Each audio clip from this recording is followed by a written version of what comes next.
So remember I told you about the pudding shortage on the island? Not a vanilla pudding to be found anywhere?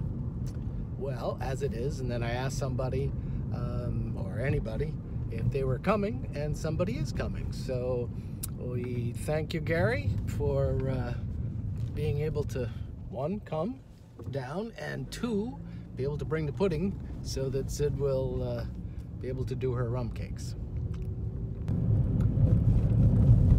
Okay, the boat's in, just in. So I should have 4 rain tanks on that boat, supposedly. I don't see 4 rain tanks, but they could be in there someplace, I suppose. I can't imagine they're in one of those containers, but it could be.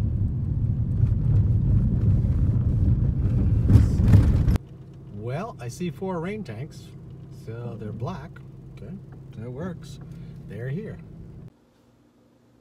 Home for lunch, and here, knock knock on the door. And so you go to the door, and it's a man named Lawrence. And Lawrence watches these videos all the time. He's on a cruise down at Princess Key, which is probably 50-60 miles south of here. And he came to Eleuthera originally when the Navy base was here. But he watches these all the time. So he got a taxi cab and came all the way up here to say hi, hopefully see the Navy base again and things like that. But that was, I would think that's an expensive taxi cab ride, Lawrence. But it was great seeing you. And now I also know what the Navy base did, which I didn't really know what the Navy base did before. So he explained that to him. I'll tell you about that later.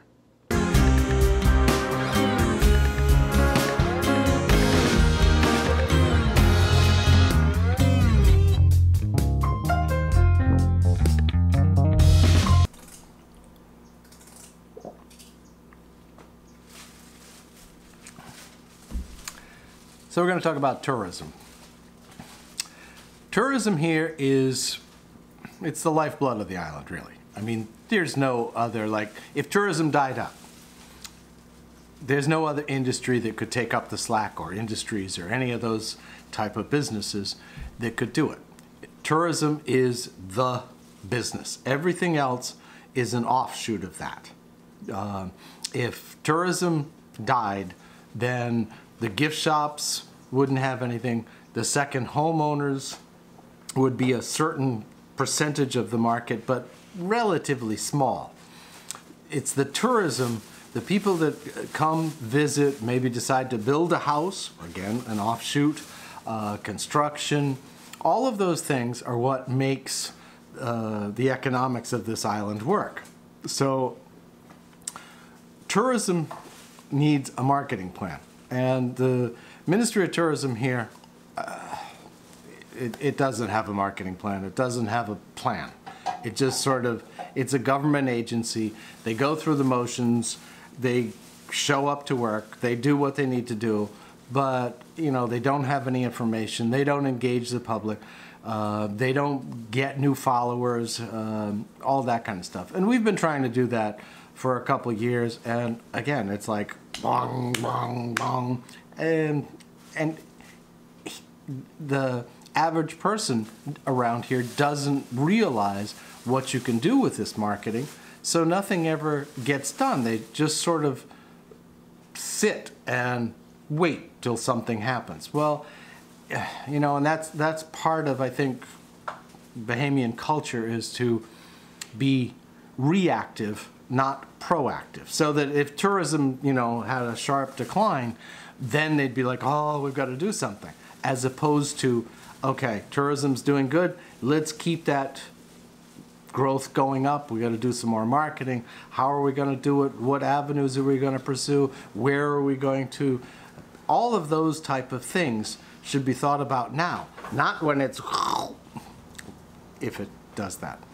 So the island as a whole has to start providing, and you know, that may come down to that the people of the island have to have a change of heart too.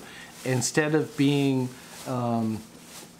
just about them, they need to set up things so that there's other activities. other things that tourists would like to come and engage in.